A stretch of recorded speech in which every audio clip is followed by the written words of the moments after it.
어느덧 오늘 2024년 마지막 주일을 맞이하였습니다. 하나님께서 2024년 마지막 주일까지 인도하시고 함께 하심으로 저희가 여기까지 왔는 줄로 믿습니다.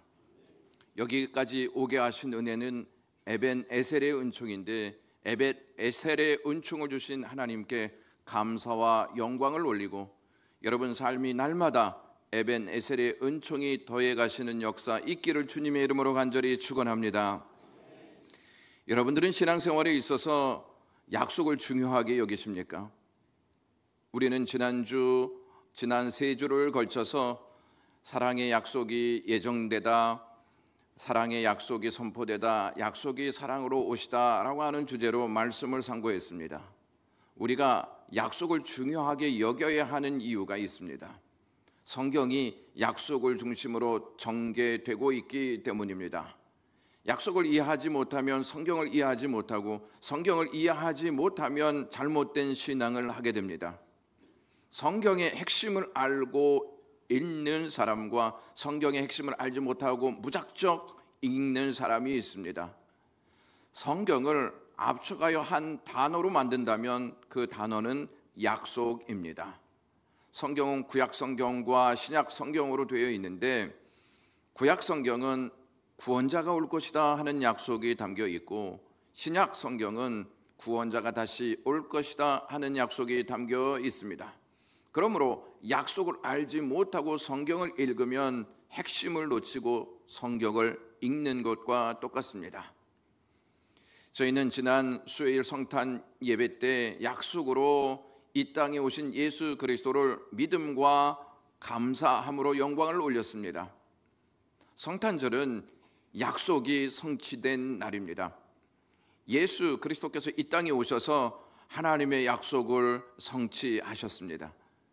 예수님이 오셔서 십자가와 부활로 하나님의 약속을 성취하시고 우리에게 구원의 은총을 베푸심으로 우리가 하나님의 나라의 백성이 된 줄로 믿습니다. 약속이 없었더라면 저와 여러분들은 하나님 나라의 백성이 될 수 없었습니다. 여러분들은 예수 그리스도의 은혜와 하나님 나라의 백성과 어떠한 연관이 있다고 생각하십니까? 은혜로 우리는 하나님의 백성이 되었습니다. 이것을 확신하십니까? 하나님 나라의 백성이 되었다 확신하는 사람은 하나님 나라의 백성답게 삽니다. 하나님 나라의 백성답게 사는 삶은 어떠한 삶일까요? 예배하고 일상으로 돌아가고 다시 예배하고 일상으로 돌아가는 것을 말하는 것일까요? 하나님 나라 백성은 약속을 받은 자들입니다. 그러므로 약속을 주신 하나님을 예배하고 받은 약속을 따라 살아갑니다. 예수님은 하나님의 약속을 성취하신 후에 하늘로 승천하시면서 세 가지 약속을 하셨습니다. 첫째는 성령을 약속하셨습니다. 둘째는 세상 끝날까지 내가 너희와 함께 하리라 하신 약속을 우리에게 주셨습니다. 마지막으로는 내가 다시 오겠다 하는 약속을 허락하셨습니다. 예수님이 약속을 주신 것은 오실 때까지 이것이 가장 필요한 것이기에 우리에게 주신 줄로 믿습니다. 약속에 따라 사는 삶은 성령을 구하는 것이고 약속에 따라 사는 삶은 주님이 나와 함께 하시지 하는 확신과 약속에 따라 사는 삶은 예수 그리스도가 다시 오실 것이다, 이것을 기대하면서 거룩한 삶을 사는 것입니다. 약속대로 오신 예수 그리스도께서 약속을 성취하셨습니다. 그렇다면 예수 그리스도께서 우리에게 약속하신 건 역시 그대로 이루어지지 않겠습니까? 하나님 나라 백성들에게 요구되는 삶이 있습니다. 오늘 본문 36절 말씀 보시면 너희에게 인내가 필요하면 너희가 하나님의 뜻을 행한 후에 약속하신 것을 받기 위함이라 이렇게 되어 있습니다. 그래서 오늘 설교 제목이 약속을 인내로 기다리라 하는 것입니다. 히브리서 기자가 히브리서를 쓸 당시에 그리스도인들의 삶은 많은 고난과 어려움으로 고통을 당하고 있었습니다. 그러한 그들에게 히브리서 기자는 인내를 요구하고 있습니다.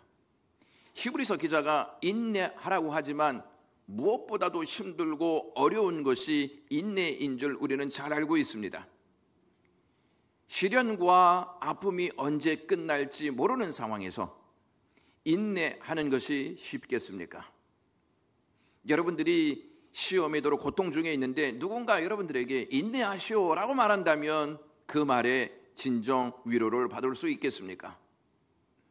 당신이 뭘 안다고 함부로 말하오라고 말하지 않겠습니까?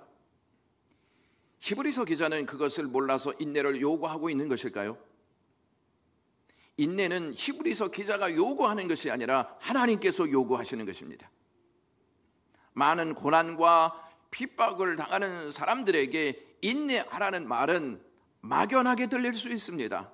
더 힘든 말로 들릴 수 있습니다. 우리는 우리가 원하는 답이 아니면 막연하다, 힘들다 하는 생각을 합니다. 사람들은 약속보다는 당장 현실의 문제를 해결할 능력을 구합니다. 우리는 우리가 원하는 답을 가지고 살기를 원하는 것이죠. 그런데 우리가 원하는 답을 들었다고 그 문제가 우리의 삶 속에서 해결될 수 있을까요?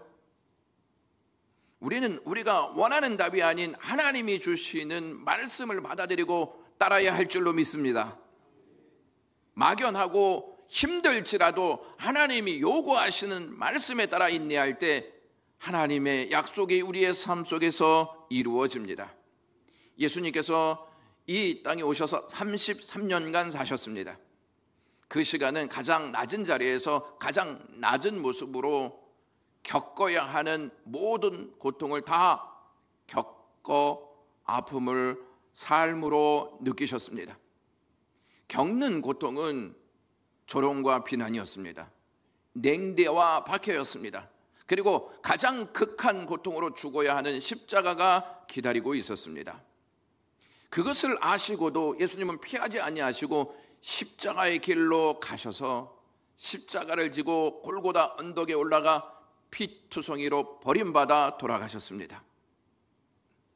예수님은 십자가를 향해 멈추지 않고 가시면서 병든 자들, 가난한 자들, 연약한 자들, 버려진 자들, 또한 죄인들과 풍랑 속에 있는 제자들에게 용서를 베푸시면서 능력을 행하셨습니다. 허나 예수님은 자신을 위해 능력을 행하신 적은 없었습니다. 인내하심으로 십자가의 길을 가셨습니다. 예수님께서 겟세마네 동산에서 이러한 기도를 하나님께 올립니다. 아버지여, 이 잔을 내게서 지나가게 하옵소서. 그러나 내 원대로 마옵시고 아버지 원대로 되기를 원하나이다. 이렇게 기도하셨습니다. 이마에서 땀방울이 핏방울처럼 떨어지도록 간절히 기도하셨습니다. 그리고 동산으로 내려오셨는데 그때 대제사장의 하속들이 예수님을 잡으려고 검과 몽치를 가지고 왔습니다. 가룟 유다가 예수님께 입을 맞추면서 선생님이여 안녕하시옵나이까 이렇게 이야기하자 예수님께서 친구여 내가 무엇을 하려고 왔는지 행하라 말씀하셨습니다. 많은 무리들이 달려들어 예수님을 체포하려고 할 때 제자 가운데 한 사람 베드로가 예수님의 잡히심에 분노해 대제사장의 귀를 칼로 쳐서 떨어뜨렸습니다. 상황이 매우 긴박하게 흘러갔습니다. 이에 예수님께서 대제사장의 종의 귀를 만져 낫게 하시고 마태복음 26장 52절에 칼을 집에 꽂으라, 칼을 든 자는 칼로 망하리라 이렇게 말씀하셨습니다. 그리고 누가복음 22장 51절에 이것까지 참으라 라고 하셨습니다. 예수님은 알고 계셨습니다. 하나님의 뜻은 능력으로 이루어지는 것이 아니라 인내함으로 순종할 때 이루어진다는 사실을 말입니다. 우리는 언제까지 인내해야 하는지에 대한 의문을 갖고 삽니다. 우리가 언제까지 인내해야 하냐면 예수 그리스도가 다시 오실 때까지 인내해야 합니다. 따라서 히브리서 기자가 요구하는 인내는 예수 그리스도가 다시 오실 때까지 해야 한다는 말입니다. 그렇다면 예수 그리스도가 오실 때까지 시련과 고난은 계속된다는 말입니다. 얼마나 받아들이기 힘든 말씀입니까? 예수 그리스도가 언제 오실지도 모르는데 무작정 기다리고 산다는 것이 너무 답답할 노릇 아니겠습니까? 인내하라는 말은 그저 아무 말도 안 하고 가만히 있는 것이 아닙니다. 우리는 인내를 게으름과 착각하는 경우가 많이 있습니다. 미국 역사상 가장 강력한 설교자 중 한 사람인 헨리 워드 비처라고 하는 목사님이 설교 중에 이러한 예화를 한 적이 있습니다. 높은 바위 위에서 메말라가는 바닥 가재가 있었습니다. 그 바닥 가재는 바다로 되돌아가기에 충분한 힘을 가지고 있었지만 지각이 없었습니다. 그래서 바닷물이 자신에게 되돌아오기만을 기다리고만 있었습니다. 만일 바닷물이 되돌아오지 않으면 그 바닷가재는 그곳에서 말라 죽고 맙니다. 그러나 조금만 더 노력한다면 바닷가재는 자신의 1m 앞에서 넘실대는 파도에 도달해서 살 수 있었을 것입니다. 바닷가재가 가만히 바닷물을 기다리고 있는 것이 인내가 아니고 이것은 게으름입니다. 인내는 가만히 앉아서 바닷가재처럼 마냥 바닷물이 오기를 기다리는 것이 아니라 1m 앞에 있는 파도를 향해 가서 자신의 몸을 던지는 것을 의미합니다. 게으름은 아무것도 하지 않고 아무것도 기대하지 않으며 스스로를 아무것도 아닌 존재로 만듭니다. 한편 인내는 반드시 실현되리라는 소망을 가지고 믿음 안에서 앞으로 나아갑니다. 만약 그것이 늦어진다 할지라도 가만히 있지 않고 계속 전진하는 삶을 삽니다. 시련이 오고 비바람이 앞길 막아도 포기하지 않고 믿음으로 헤쳐나가는 삶이 인내인 것을 기억하셔야 합니다. 도대체 무엇이 있길래 하나님의 백성들은 인내하면서 앞으로 나아가야 하는 것일까요? 하나님의 약속이 기다리고 있기 때문입니다. 36절 말씀에 너희가 하나님의 뜻을 행한 후에 약속을 받기 위함이라 라는 말씀이 있습니다. 우리가 받은 약속은 하나님께서 주시는 상입니다. 히브리서 기자는 오늘 본문 다음 장 11장에서 믿음의 사람들을 소개합니다. 그들의 하나 같은 특징은 이 땅에 살면서 하나님이 주신 약속을 바라보았다는 점입니다. 그 중에 한 사람인 모세는 바로의 공주의 아들이라 칭함을 받기를 거절했습니다. 하나님의 백성과 함께 고난을 받으면서 잠시 죄악의 낙을 누리는 것보다 더 좋아했습니다. 왜인지 아십니까? 하나님이 주실 상을 바라보았기 때문입니다. 하나님이 주신 상은 받기 그렇게 쉬운 것 같지는 않은 것 같습니다. 그만큼의 대가가 따릅니다. 올림픽의 피날레를 장식하는 경기가 42.195를 달리는 마라톤입니다. 마라톤은 올림픽의 꽃이라 불립니다. 가장 힘들고 오랜 시간 동안 달리면서 자신과 싸워야 하는 경기이기 때문입니다. 힘들고 오랜 시간 동안 달리면서 자신과 싸워서 이기지 못하면 결승점에 도달할 수 없습니다. 결승점에 도달하지 못하면 결국 그 선수는 불명예스럽게 탈락자가 되고 맙니다. 힘들고 오랜 시간 동안 달리면서 자신과 싸워 결승점에 먼저 들어온 우승자에게는 면류관을 씌워줍니다. 신앙도 마라톤처럼 오랜 시간 동안 인내하면서 믿음으로 달려야 합니다. 그 끝에서 하나님께서 주신 약속의 면류관을 받기 때문입니다. 그런데 신앙과 마라톤이 다른 점이 있습니다. 하나님의 상은 먼저 들어온 자만 주시지 않습니다. 끝까지 경주한 모든 사람에게 다 준다는 것입니다. 그것이 하나님의 약속입니다. 예수님께서 우리에게 세 가지 약속을 남기셨습니다. 이 약속은 과거에 주신 것이기 때문에 과거에만 머물러 있어야 하는 것일까요? 오늘을 사는 우리에게는 해당되지 않는 말씀처럼 들리십니까? 우리는 주님께 약속을 받은 하나님의 백성들입니다. 그러므로 저와 여러분들은 성령을 구하면서 살아야 합니다. 세상을 이길 수 있는 힘은 우리에게 있지 않습니다. 성령으로 충만할 때 세상을 이길 줄로 믿습니다. 그리고 우리는 세상 끝날까지 주님이 함께 하신다는 약속을 신뢰하면서 살아야 합니다. 예수님께서 세상 끝날까지라고 약속하셨기 때문에 그 약속은 아직도 유효한 것입니다. 마지막으로 우리는 다시 오시겠다고 약속하신 예수님을 기다리며 살아야 합니다. 여러분들은 예수님께서 여러분들을 사랑하신다고 믿습니까? 그 사실을 무엇을 통해 알 수 있습니까? 그것은 바로 약속입니다. 약속은 사랑하는 대상에게 하는 것이라 말씀드렸습니다. 예수님께서 우리에게 약속하신 것은 우리를 사랑의 대상으로 삼으셨다는 증거입니다. 예수님의 약속은 믿고 신뢰하는 자들에게 반드시 이루어집니다. 약속은요, 지키는 약속이 있고 지켜지지 않는 약속이 있습니다. 지켜지지 않을 약속은 기다릴 필요가 전혀 없습니다. 아무 소용이 없기 때문이죠. 우리는 지켜질 약속을 기다리는 하나님의 백성들입니다.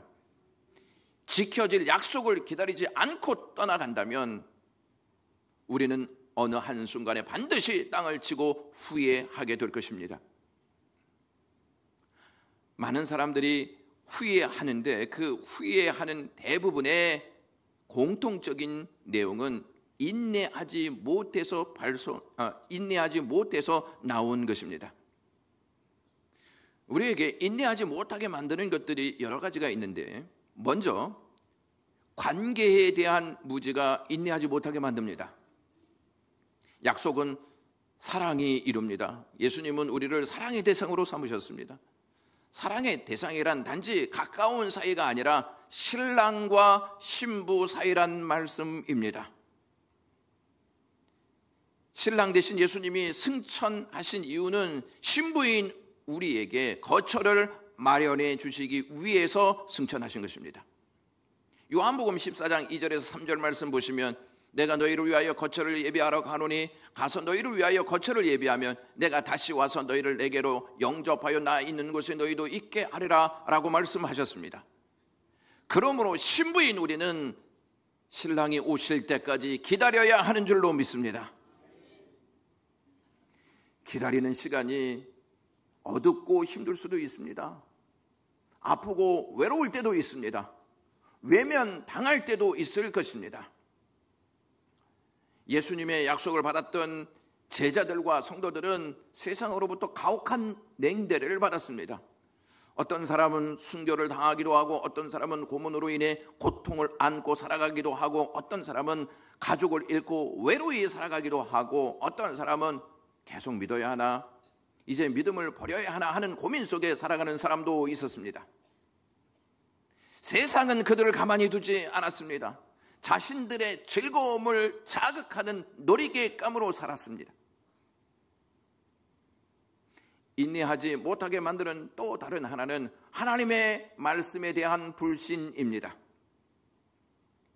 고난과 시련이 찾아오면 우리는 문득 생각하는 마음이 하나님의 말씀에 대한 의문입니다.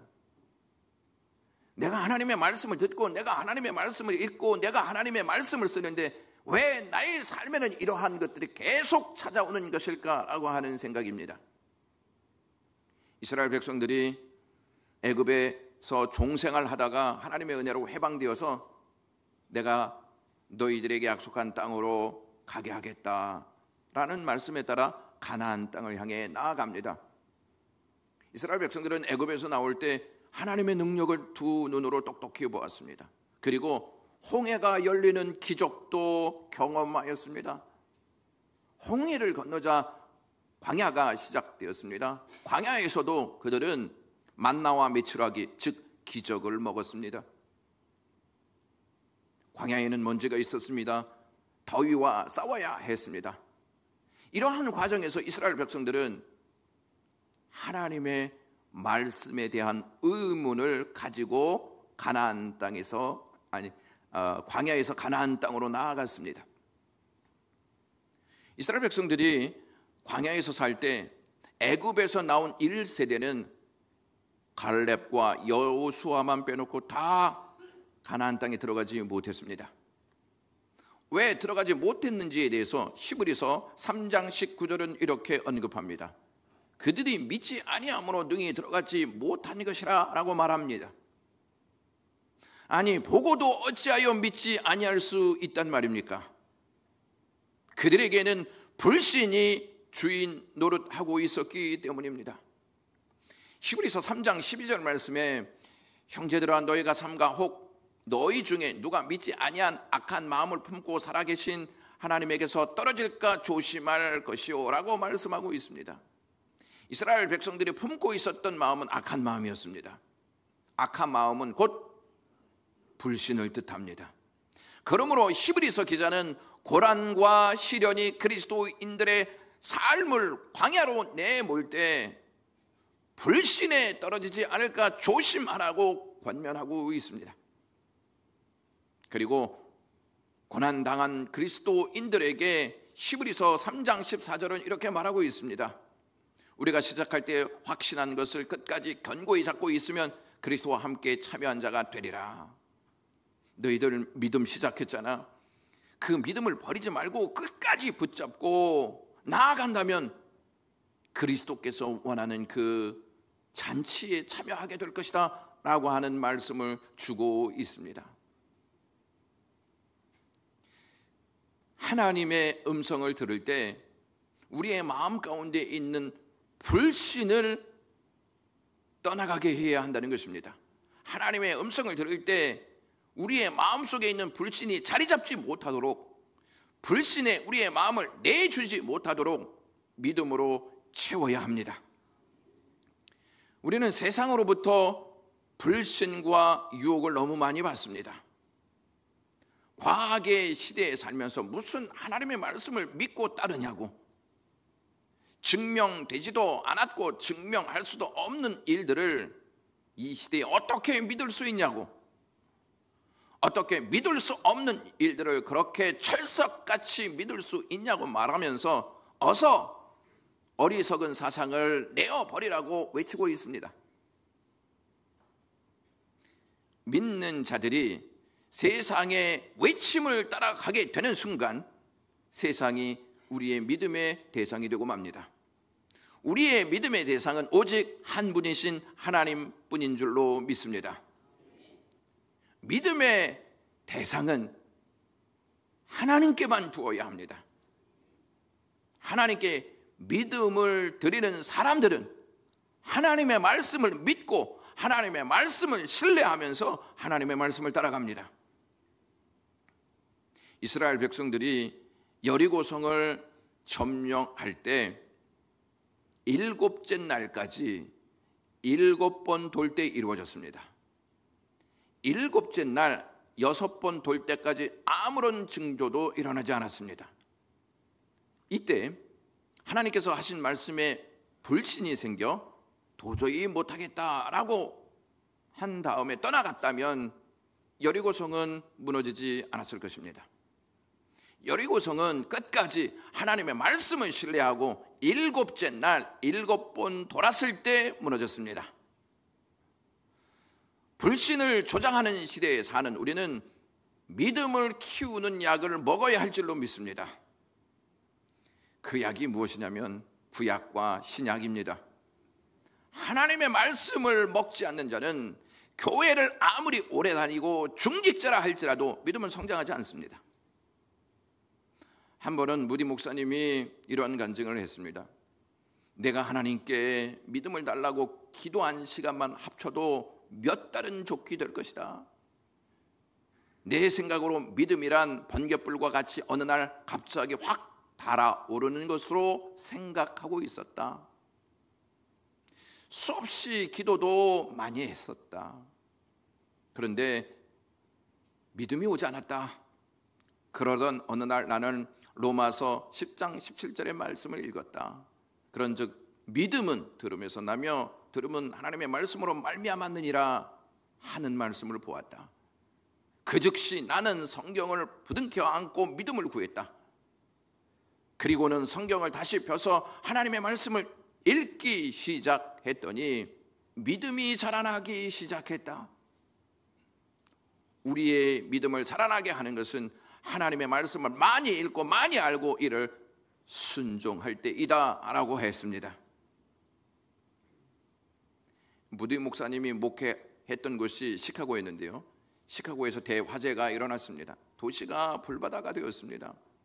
각 신문사의 기자들이 화재 현장에 도착해 보니 건물이 모두 불타 있었고 시가지 한복판에 있던 무디 목사님이 눈에 들어왔습니다.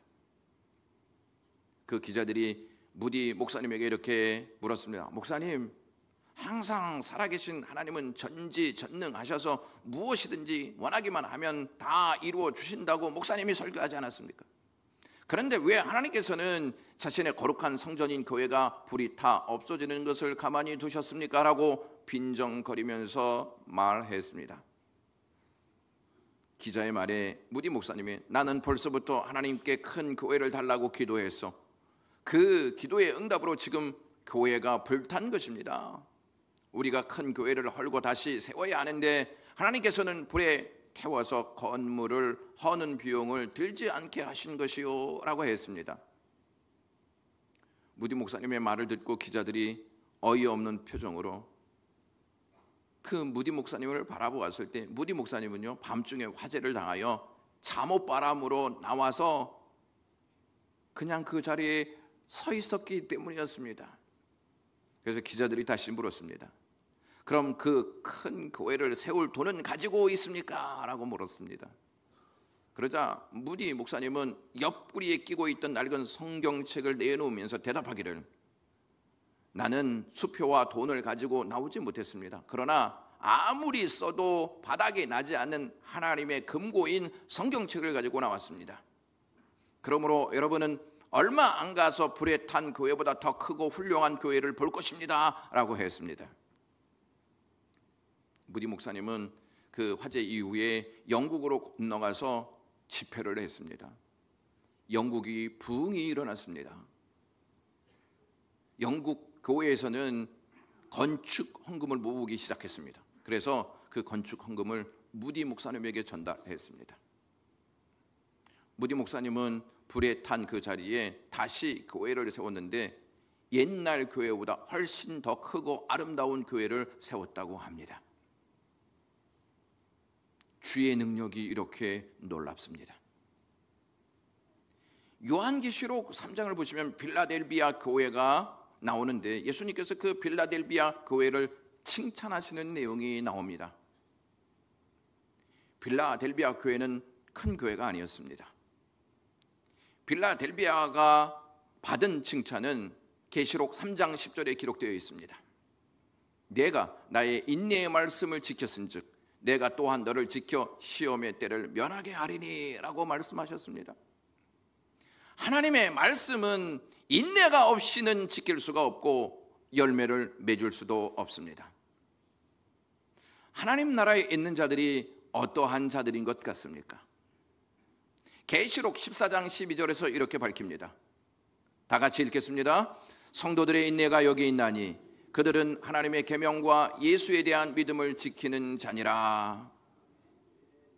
지금 천국에 있는 분들은요, 인내로 고난과 시련을 견디고 예수 그리스도에 대한 믿음으로 가득 찬 자들입니다. 인내란 헬라어로 휘포모네라고 하는 단어인데 이 단어의 의미는 즐거운, 인내, 지속, 견딤이라는 뜻을 가지고 있습니다. 마지 못해서 억지로 견디는 것이 아니라 소망을 가지고 즐겁게 견디는 것을 의미합니다. 고난과 시련을 즐겁게 견딘다는 말을 여러분 이해하시겠습니까? 어떻게 고난과 시련 앞에서 즐겁게 인내할 수 있냐 하는 것입니다. 이사야 30장 18절 말씀 보시면 그러나 여호와께서 기다리시나니 이는 너희에게 은혜를 베풀려 하시며 일어나시리니 이는 너희를 긍휼히 여기려 하심이라. 대저 여호와는 정의의 하나님이시라. 그를 기다리는 자마다 복이 있도다라고 기록되어 있습니다. 여기에서 기다리다라고 하는 이 단어가 히브리어로 카바흐인데 이는 밧줄을 만드는 데 사용되는 용어였습니다. 이는 자신을 하나님께 묶는 사람들을 뜻합니다. 하나님을 기다리는 사람들은 하나님께 자신을 묶고 있다는 말입니다. 하나님께 자신을 묶지 않고 하나님을 기다린다는 것은 허술한 말에 불과합니다. 하나님께 자신을 묶고 마지막 순간까지 기다리는 것이 인내입니다. 우리에게 인내하지 못하게 하는 다른 하나가 있는데요, 그것은 조바심입니다. 조바심은 섣부른 판단에서 비롯된 것입니다. 이스라엘에 초대 왕이 있었는데 그 왕은 사울 왕이었습니다. 이 사울 왕이 블레셋과의 전투 전에 제사를 드리기 위해서 백성들과 함께 모여 있었는데 사무엘 선지자가 오지 않는 것입니다. 사무엘 선지자가 오지 않자 백성들은 흩어지기 시작합니다. 그래서 다급한 마음에 이 사울이 사무엘 선지자 없이 제물을 가지고 와서 제사를 드립니다. 그런데 그 제사가 마치자마자 기가 막히게 사무엘 선지자가 왔습니다. 드라마 같은 상황이 벌어졌습니다. 이에 사무엘이 사울에게 뭐라고 말하고 있는지 아십니까? 왕이 망령되이 행하였도다. 왕의 하나님 여호와께서 왕에게 내리신 명령을 지키지 아니하였도다. 그리하였더라면 여호와께서 이스라엘을 위해 왕의 나라를 영원히 세우셨을 것이거늘 지금은 왕의 나라가 길지 못할 것이다. 여호와께서 왕에게 명령하신 바를 왕이 지키지 아니하였으므로 여호와께서 그 마음에 맞는 사람을 구하여 여호와께서 그를 그의 백성의 지도자로 삼으셨느니라 라고 말씀하고 있습니다. 이유를 따지기보다 조금만 더 기다렸더라면 사울은 계속해서 이스라엘의 왕으로 살았을 것입니다. 사울은 전쟁의 승패가 백성들에게 있다고 생각했습니다. 그래서 백성들이 흩어지니까 우리는 질 수밖에 없는 상황이다 해서 하나님의 말씀을 어기고 자신이 제사장이 되어서 하나님 앞에 제사했습니다. 그러나 전쟁의 승패는 백성들에게 있었던 것이 아니고 하나님께 있었다는 사실입니다. 교회를 다니는 많은 사람들이 가지고 있는 생각이 있습니다. 예수님이 언제 오실지 모른다는 생각입니다. 언제 오실지 모른다는 생각은 삶을 안일하게 만듭니다. 그러나 히브리서 기자는 37절에 이렇게 말합니다. 잠시 잠깐 후면 오실 이가 오시리니 지체하지 아니하리라. 언제 오실지 모른다는 생각과 잠시 잠깐 후면 오실 것이라는 생각은 분명한 차이가 있습니다. 잠시 잠깐 후면 주님이 오신다는 생각을 갖고 살면 주님을 바라보면서 주님을 기다리지만 언제 오실지 모른다는 생각은 필요할 때야만 주님을 바라보고 조심 없이 느긋하게 살아간다는 것이죠. 인내하지 못하면 뒤로 물러나게 되어 있습니다. 38절에 보시면 뒤로 물러가면 내 마음이 그를 기뻐하지 아니하리라 하셨느니라 라고 말씀하고 있습니다. 또한 뒤로 물러나는 자는 멸망하게 될 것이다 하는 말씀이 39절에 담겨 있습니다. 우리는 뒤로 물러날 자가 아닙니다. 뒤로 물러나면 하나님이 기뻐하시지 아니하실 뿐만 아니라 멸망에 이르게 된다는 사실을 잘 알고 있습니다. 인내가 견고해지기 위해서는 신랑이신 예수님을 기다리는 믿음이 있어야 합니다. 말씀에 대한 확신이 있어야 합니다. 하나님이 주실 상을 바라보는 믿음이 있어야 합니다. 이 믿음이 없으면 결코 인내하지 않습니다. 믿음 없는 인내는 뿌리 없는 나무와 똑같습니다. 믿음과 인내는 늘 함께 갑니다. 우리가 한 가지 사실을 알아야 합니다. 하나님은 우리를 예수 그리스도의 신부로 삼기 위해서 약속하셨고, 우리가 거룩한 하나님의 품에 돌아올 때까지 기다리셨다는 사실입니다. 주님은 마지막 한 사람이 돌아올 때까지 기다리실 것입니다. 세상이 지금까지 보존되고 있는 것은 하나님의 인내, 즉 하나님이 오래 참으시기 때문입니다. 주님은 오늘 우리에게 말씀하시기를 너희의 구원은 나의 오래 참음으로 이루어진 것이다 라고 말씀하십니다. 그러므로 어떠한 어려움이 있어도 인내하심으로 주님의 약속을 바라보시는 저와 여러분 되시기 주님의 이름으로 축원합니다. 기도하겠습니다. 하나님 아버지, 약속의 은혜를 주셔서 감사합니다. 약속을 의지하고 약속을 따라가고 약속 안에서 우리의 삶을 해석할 수 있게 하시옵소서. 예수님의 이름으로 기도드리옵나이다. 아멘.